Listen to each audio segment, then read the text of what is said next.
YouTube.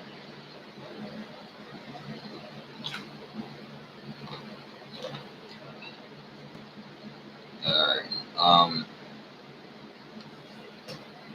this is going to be a video on various different things. I sort of started out. I would like to start off in the last video about, I guess it was about Alex Jones, about the French Revolution.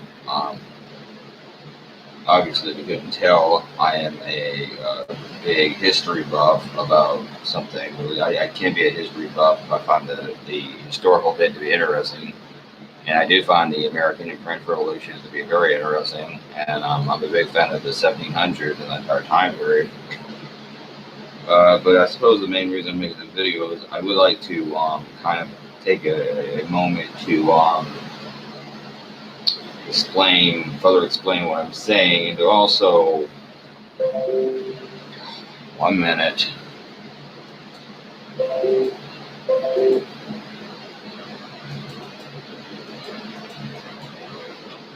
Take a minute to explain what I'm saying, and to also pretty much just kind of re-examine the issue. First off, and I really don't remember what the reason I started back making a lot of YouTube videos were, I can't really think back or really remember, but I think it had something to do. I think the primary reason was to give a anti-genital mutilation message, anti-circumcision message. I mean, that is why I started this pretty much. But that's not why I started it. I mean, that's why I started back making a video a few months ago. And that's not to say I don't do a lot of other philosophical work about a lot of different issues. I've wrote a lot of stuff. I've read a lot of various different essays, and I give you my thesis on various different things. But I had pretty much all but stopped making videos. And I started back because I wanted to talk about genital mutilation. And somehow, fast forward a few months later, here I am bitching about Alex Jones because he doesn't agree with me on a historical event that happened 300 years ago. How you ask, who knows? It somehow all comes back around to this something crazy. Anyways, but I suppose the main reason I'm making this video really is I said something in the last video that I really don't think is appropriate, because I did pretty much say that Alex Jones was fat. I called Alex Jones fat. And, you know, I think that was wrong. I wouldn't want somebody doing that to me because I have Asperger's syndrome and I have a lot of other shit wrong with me. I have a lot. I'm weird, okay? I got a lot of shit wrong with me. And I wouldn't want somebody making fun of any of that. So I probably shouldn't make fun of his weight or his weight problem. And I guess in a way, I'm trying to say I apologize for that. I should have done that. And that has nothing to do with his message or what he was saying. And that was a cheap shot by me. And it was just my way of easily expressing something that I was offended by, and I guess I would like to leave it at that.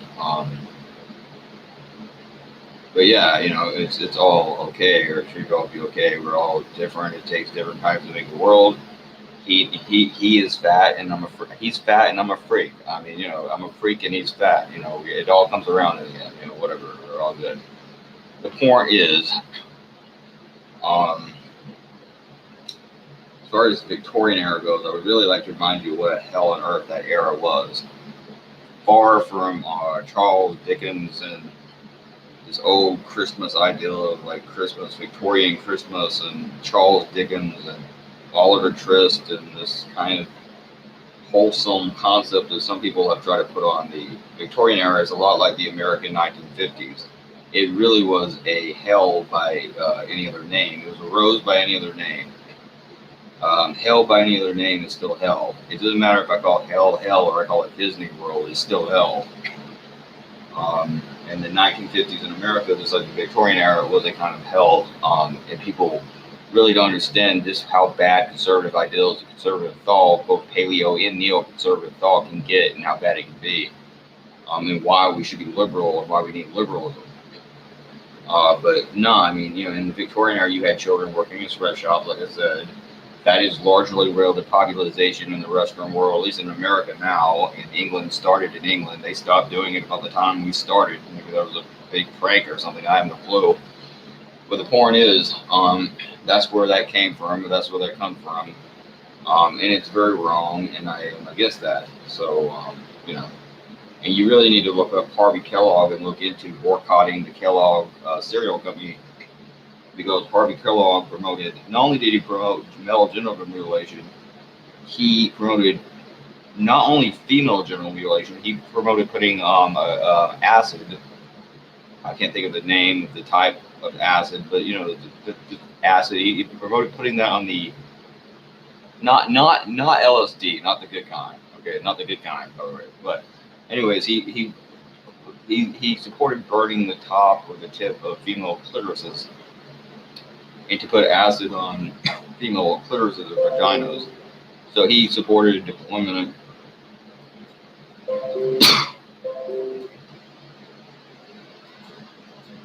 So he supported a violent type of female genital mutilation, and that was quite disgusting in my opinion. But anyways, beyond that, Victorian era was a third world type situation. I mean, over half the country lived in what we now consider below poverty conditions, and I'm imagining you can only draw the poverty line even lower back then than it is now. So I mean, you had about half the country starving to death, and like I said, their damn cities were called a frying pan.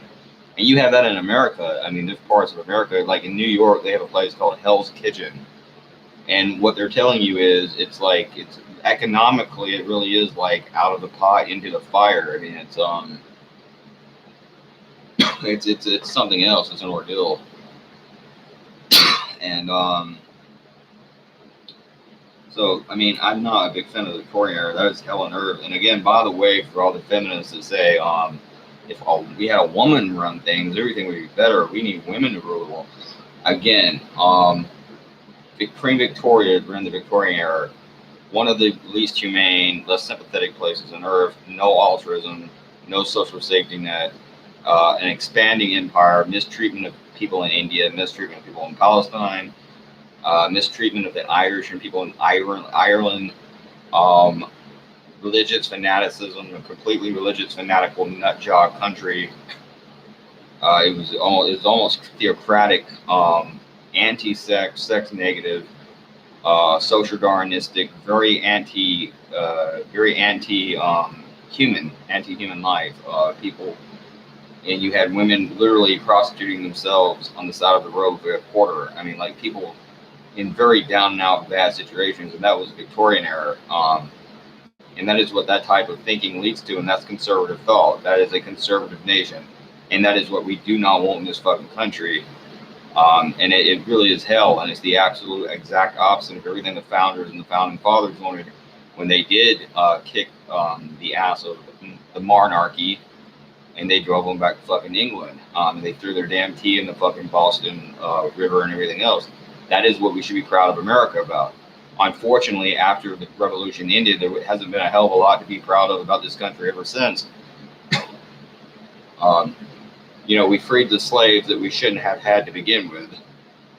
And, you know, we went to the moon. Other than that, I mean, there's been pretty much nothing. We've pretty much just been a tyrannical dump ever since.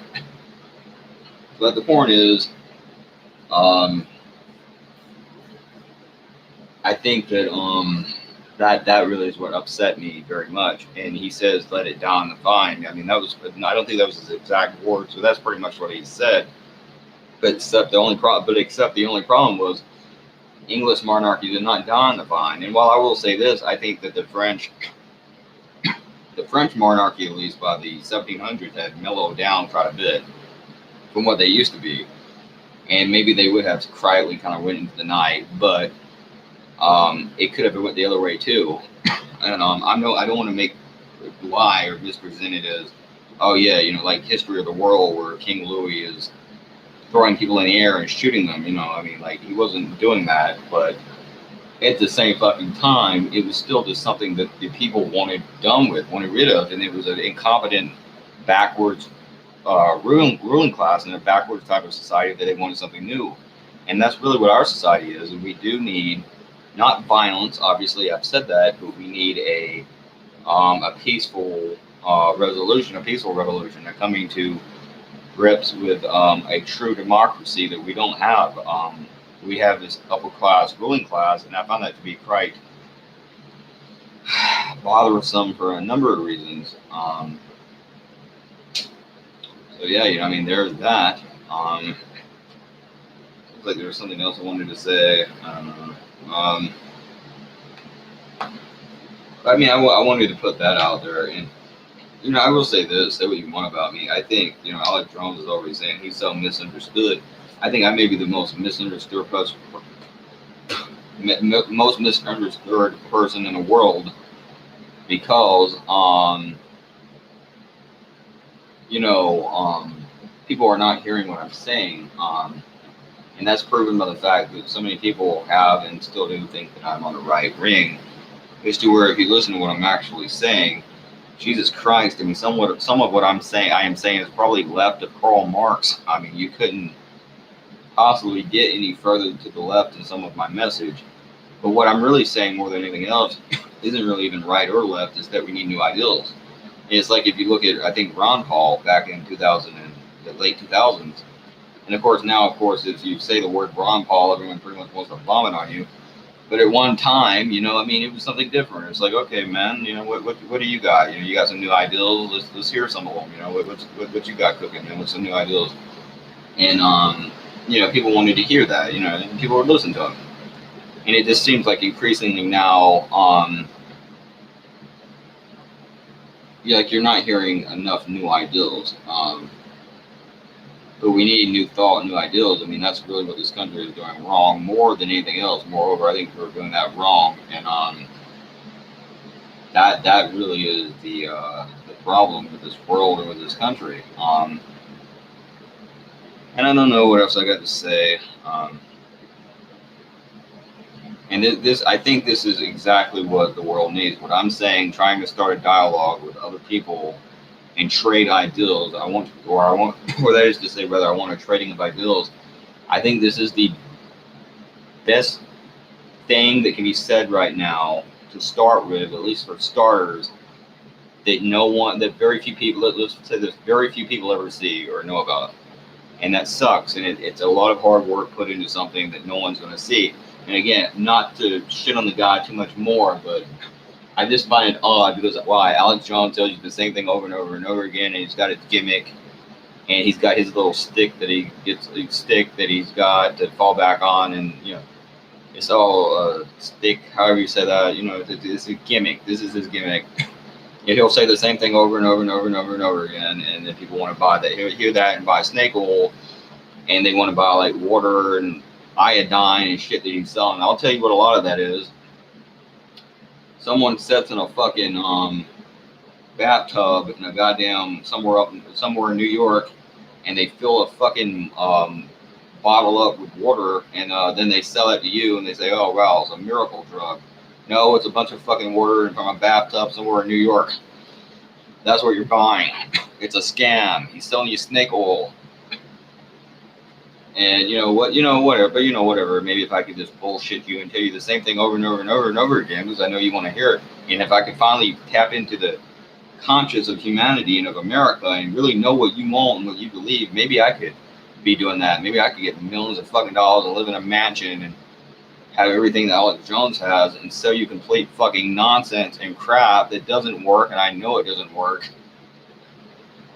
But probably not. But I mean, hey, who knows? Maybe if I just lie to you enough and I don't tell you what I really believe, I can get what I want. And Alex Jones knows a lot of what he says is not true. Like, the man's no idiot. Like, he knows a lot of this is complete, absolute nonsense. But he found his market. He found a niche in the market, a kind of glitch in the system, and he marketed it. And he somehow found a way to make that work for him. And I will say this, I don't know if I already said it, but I mean, if you're talking about females, the world would be a better place. Again, this is for the feminists. Hey, look at Elizabeth Bathory. Search her up sometime. Killed hundreds of chambermaids and bathed in their blood. She killed virgins and bathed in their blood. But hey, at least she didn't make a vagina joke 12 years ago on a tour bus.